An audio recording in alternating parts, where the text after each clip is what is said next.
1933, Hitler came into power.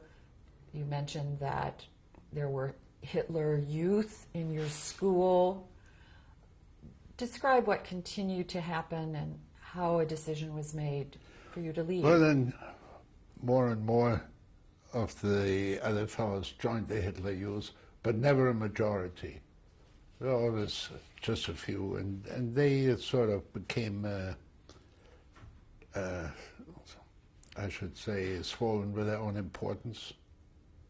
You know, if you carry a gun or a knife or even a uniform, it automatically makes you feel you're a hero. It was that kind of feeling. They would come to school with uniform and knives, which were inscribed with the motto, blood and honor. And so they really thought they were really somebody. But again, they did not physically molest the Jewish fellows. How did your teachers treat you at this time? All the teachers were apparently anti-Hitler with the exception of one. He was a swine, but the others were real nice. Like our math teacher, in Germany, when you get your final grades, they go from 1, which is very good, down to 5, which is inadequate. And I remember one year, in all the tests, I always got excellent, 1. And then when I got my final grade, everything was 2.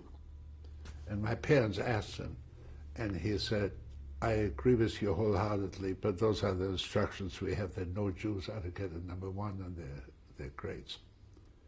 So there are so many little things that you don't even have to read between the lines, because when enough of these things happen, it kind of hits you. You know, you don't have to be a genius to understand what's happening.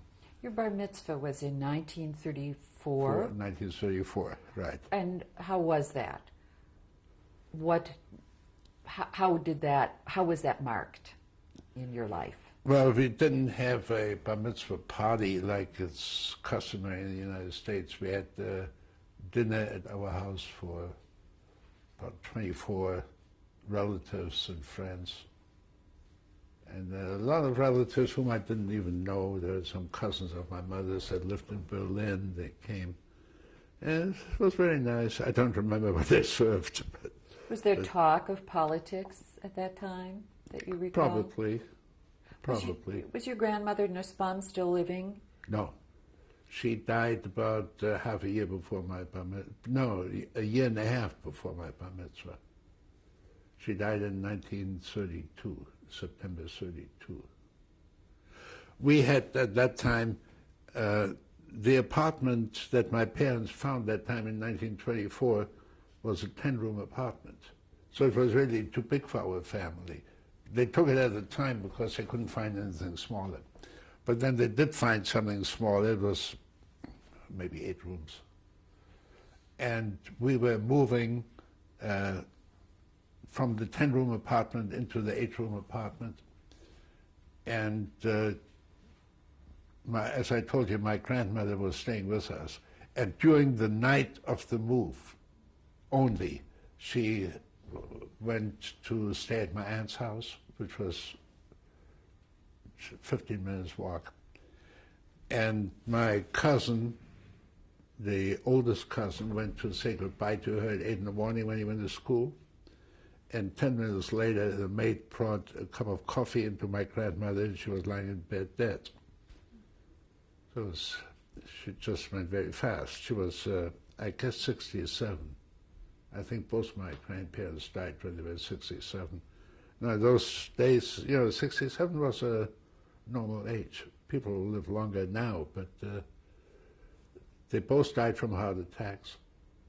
So it's a blessing. And they both died, they didn't experience the Hitler regime. So your life went on in school. You had your bar mitzvah. So life went on in school. I had my bar mitzvah, and we we never mixed with the Gentile kids. I don't know if it was that we didn't mix with them or they didn't mix with us. But somehow I always had other interests. How did your family decide, and at what point did they decide that you should be sent away from the country? Well, it had probably been coming up over a period of time. And the only difficulty was that it was not easy for Jews, even children, to emigrate. Nobody else wanted them. So there were a number of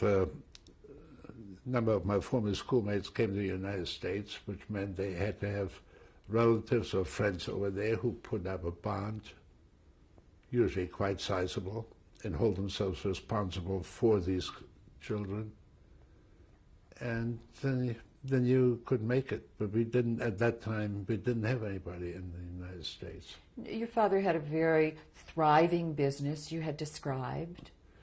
Well, it was not a thriving business. I think he opened it in 1920 or so.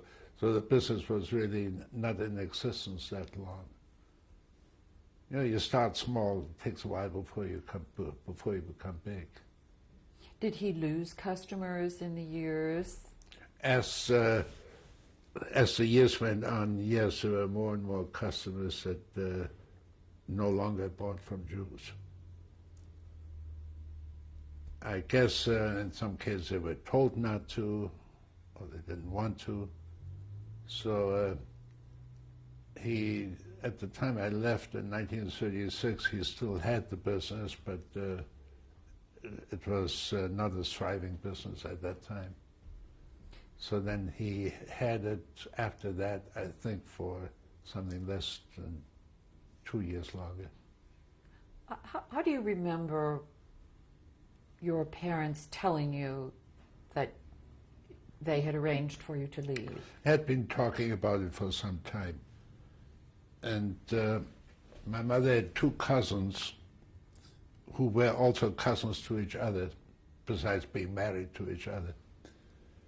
And they were South African nationals. They had been living in South Africa before. They also lived in Berlin, and they used to commute by ship, which took not 8 hours like today, but took 3 weeks. And they were returning to South Africa to stay. And my parents approached them, and they agreed to take me with them to South Africa. And when was this? 1936. Do you remember the month? It was, we sailed from Hamburg. It was 2 days before Kol Nidre, which, Erev Yom Kippur. And first we went together to Berlin. Was it a quick decision that your parents then made? No, it really wasn't, because I remember that, they went shopping for underwear, for shirts, and this friend of theirs gave me a personal bathrobe, and somebody else gave me something else. And it was not a hurried departure. What were you able to take with you? Anything I wanted, really. And did you pack your clothes? Oh, yeah, sure. Like a steamer trunk and a wardrobe trunk, which I think we still have downstairs. It's one of those things that you open up and 2 rods fold out and you can hang stuff on hangers. And where were you going to live in South Africa? I didn't know. I had no idea. Not with your aunt and uncle? But when I went with them, they had a son over there, and he was sharing an apartment with someone else, and they let me stay with him for 1 week. And after that, I stayed at a boarding house. Come back to Germany and to leaving, if you will, please, and Sure. Describe what that was like. Well, we went to Berlin and stayed a couple of days visiting a cousin of mine. Your parents were with you? Yes, both my parents. And then my mother, who always had been a little bit sickly, stayed in Berlin. My father came with me on the train to Hamburg, and I boarded the ship, and that was it. I remember still, I used to have a photograph that shows him standing shipside. It was taken by a board photographer, but I don't know what happened to it. It's been years and years since that disappeared. Do you remember what your feelings were on leaving? I somehow had difficulty reconciling that this would be a long-term separation. I thought these relatives surely would help my parents to get out to South Africa too, or that there might be a possibility that Hitler wouldn't last, and that we could all be very happily united in Germany. Did your parents want to leave at that time? Did they attempt to At leave that with you? time, they wanted to, but they did not consider it a matter of great urgency. But you were an only child, Mm-hmm. and you were only 15, and they sent you off, and they didn't know where you were going to live either? No, but they trusted Mr. and Mrs. G, who were my relatives, my mother's relatives. I just claim ownership. Describe the journey. Describe the The journey? voyage. Well, the ship left Hamburg, and then we stopped at Cherbourg in France. And then the day after that, we And what class stopped were you at traveling? tourist class. It's in the bowels of the ship. It was a very small cabin that had 4 berths, 2 uppers and 2 lowers, and like this, a small locker for each one. It was very small. You didn't spend any time in there. Is that how your aunt and uncle traveled as Oh, well? no. They traveled first class. They had a stateroom. It's a totally different animal. But we left Southampton Erev Kol Nidre, Erev Yom Kippur, which is Kol Nidre. And one of the cabin mates was a pastor named Schmedeke. He must have been, I don't know, 50-ish. He was returning from Germany to South Africa after the 1936 Olympics. And the ship was full of Germans returning that they had attended the Olympics, or at least had made that their reason for the trip. And he was the head of the Nazi party in Durban, in South Africa. This is your cabin mate. Yeah. And the ship was going to Cape Town and then Port Elizabeth and then Durban. But anyway, I went ashore at Southampton, and sometime before sailing, I came back on board. But because it was getting dark and it was going to be beginning of Yom Kippur, I figured, okay, this is I start fasting. So I didn't appear for dinner. I took a book and I stayed on deck. The cabin was too uncomfortable to spend any time in. I stayed on deck, and he was getting very worried. He didn't see me in the cabin. He didn't see me in the dining room. The pastor. And he went to the captain, and he tried to get him to go back to Southampton. Well, I don't know what he tried, or wire the authorities in Southampton if they found me. He thought I'd been left behind. He was very concerned. My Mr. and Mrs. G, of course, in first class, they couldn't have cared less. Did they know you were missing? I really don't know. I have no idea. So when you turned up, what was the response? By whom? By the ship's captain and by your cabin mate. By the pastor. I don't know, he was very relieved. He was very happy to see me, very friendly. And what was your relationship like for the rest of the voyage? Never very close. I mean, a total different background, totally different milieu. There were a couple of other Jewish people on board, and I spent time with them. But they were also more of the Mr. and Mrs. G type. There's one couple in particular I remember. There was a young fellow whose name was Haas, and there was an uppity elderly couple in first class that talked to him once and asked him, "What is your name?" And he said, "Haas." "Where do you come from?" "Cologne." So they said to him, "If you come from Cologne, your name can't be Haas." You know, you get some of these people who think they know everybody and everything. But this is verbatim true. I heard it myself. So how long was the trip? 3 weeks. And where did you arrive in South Africa? In Cape Town.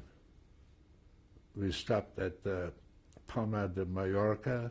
We stopped at Southwest Africa, which is today Namibia. We stopped at Swakopmund, is the name of the harbor there, and then Cape Town. Did you have money with you? Had you been permitted to I take had 10 marks, which is, in those days, 10 marks was probably about $2.50, like 4 marks to the dollar. Plus, I had some vouchers to spend money, to spend on board. You know, vouchers that you could not use anywhere else. So there's some small amounts, but in those days, you know, I didn't drink, I didn't smoke. And describe your arrival in Cape Town. Well, the immigration people came on board, and if you were a South African national, you showed your passport, you could walk right through. If you were an immigrant, you had to show the affidavit of support, and or cash that showed that you were independent. So Mr. G gave me his personal check. That's my wife's dear relative. Gave me a personal check for your mother's dear relative. My mother's dear relative. I'm sorry, right. I get mixed up between Mrs. Lang and Mrs. Lang. My mother's dear relative gave me a personal check for £100, and which I produced to the immigration people, so they wave you on, and he came and he took it away from me again. So I had no idea where to go. I figured they'll take care of things. So their son came to pick him up there, and he had bought a house for them at their request, and a car, which was an Auburn sedan, which was not exactly a cheap car, not even in those days. And a lovely house, a wooded area. And so they went to their house, and I went to stay with the son and his apartment mate, his, not roommate, but fellow that he shared the apartment with. How old was he? Ralph was, must have been about 10 years older than I, about 25. So he was on his own? He was on his own. 25, maybe in his late 20s. Oh, he was on his own, and he had a good position. It was a firm of importers. And the fellow that he shared the apartment with was assistant buyer at the local Woolworth store. There was only one in Cape Town. So they shared the apartment. It was not a very large apartment, but it was very nice. And they had a maid, you know, full-time maid, like everybody does in South Africa, of course, or did in those days. How did Cape Town look to you coming from Germany? Cape Town is a very beautiful city. It really is. It's located on Table Bay. It is not near the Cape of Good Hope, which most people think is the southernmost tip of Africa, but it isn't. Cape Town to the Cape of Good Hope is about 35 miles. But it's located on a bay which is called False Bay, because a lot of navigators in the old days used to round the tip of Africa and they ended up in False Bay. They didn't realize that they were not going round the southernmost tip, which is, I think it's Cape Agulhas. Anyway, Cape Town is located between Table Bay and Table Mountain. It's on the slopes. It's actually, the city is on the slopes. And there's Table Mountain, then on one side is another mountain called Devil's Peak, and on the other side is Lion's Head. Did it appear exotic to you? I made some friends, and we used to go hiking on Table Mountain. What you would do is, Table Mountain is not just like a table, it's a whole mountain range that extends deep in. And you would walk along the side of it, and then at some convenient point start climbing up, cross over and come down on the other side, which is quite a good walk. But yes, it was quite exotic because you had plants there that I'd never seen before, and you had some animals there that I'd never seen before. Among the plants was proteas. How about the population? How about the people? Which ones, the white or the black? Well, how did that look to you? Well, it was, there was a big chasm between the two, of course.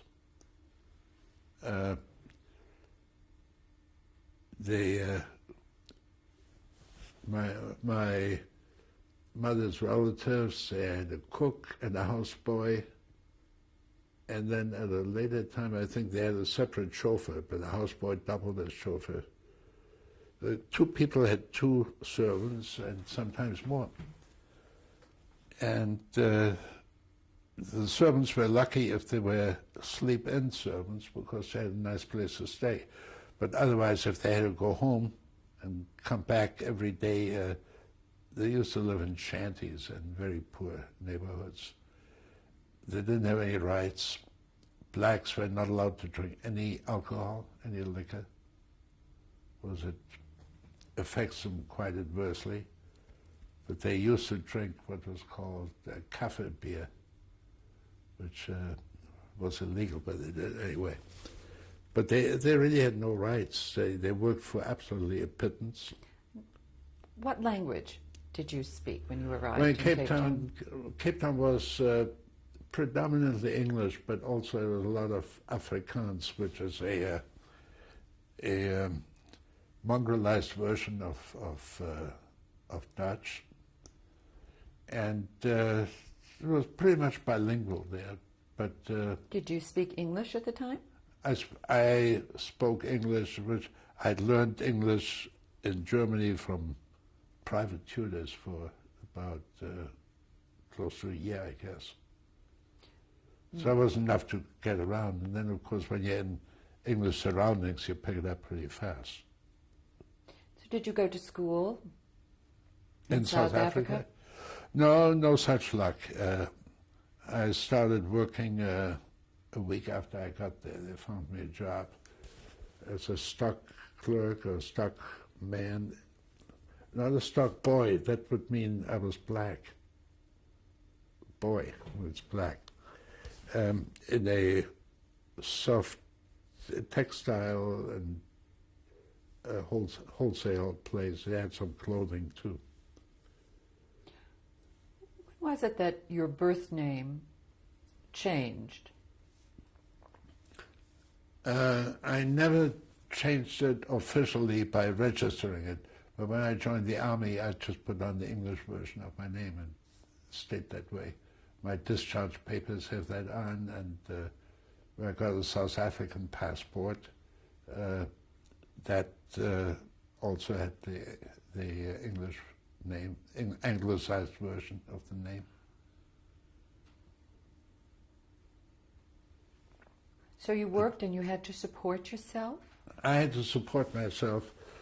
Mr. and Mrs. G generously contributed £6 a month. Now that's equivalent to in those days it was equivalent to, I don't know, probably $18 or $20 a month. And I was earning £3 a month. So it came to a total of £9. And every time I got a raise, they deducted that amount from the £6 that they gave me. So once I got over the £9 level, it was really a good feeling. You said you didn't continue living with their son. No, but you moved into... I was with them for 1 week. That's only. all. And when I started working, they found me a place in a boarding house. And were you in touch with your parents? Oh yes, we wrote all the time. This was 1936, so you could write each way. And did you stay on top of the news and what was happening in Germany? Oh yes, very definitely. Of course, my parents, a lot of letters were censored, even though they didn't tell you they were censored. So they couldn't write anything that in any way would have been derogative to the Nazis. But yes, I mean, the newspapers, I guess they're like American papers. They tell you what they want you to know, which is not always the truth, the whole truth, and nothing but the truth. But obviously, it was obvious that things were getting worse and worse in Germany for Jews. Did you have hopes of helping your parents get out? I very definitely had hopes. Now, at that time, we did not know yet that there was going to be a war, although the clouds were getting darker all the time. But I know that my parents wrote to their relatives that had taken me out, and that they had written that we have to get out because otherwise it may cost us our lives. So obviously they knew what was going on. So these very charming relatives wrote back to my parents, to my mother, I guess, in particular, "Dear Alice, when you write you have to leave, you really mean you want to leave, because things do not appear to be so bad that you have to leave. And besides, there are many others who have to stay behind." In other words, there's no help coming from that quarter. I should at this point tell you that my mother's father, Moses Nussbaum, was the first one in the family to move to South Africa in the late 19th century. And he got all his nephews out and gave them a start. And that included Mr. G, who was generous to me. And that it hurt. I mean, my parents were hurt even more than I was, but I didn't know all the family relationships. But your grandfather had gone back to Germany. He had gone back to Germany. Because you had lived with him till you were 3. Yes, well... why hadn't your mother been sent away also? Well, in those days, it was always the children first, save the children. You remember there was a children's transport to England, where they sent the children, the parents stayed behind. To America, a lot of my former schoolmates managed to get out, and the parents had to stay behind. But your mother stayed behind. And my father. And your father. Yeah, they had German nationality. They couldn't, nobody wanted you unless you had a lot of money. This tape is finishing now, so let's stop here.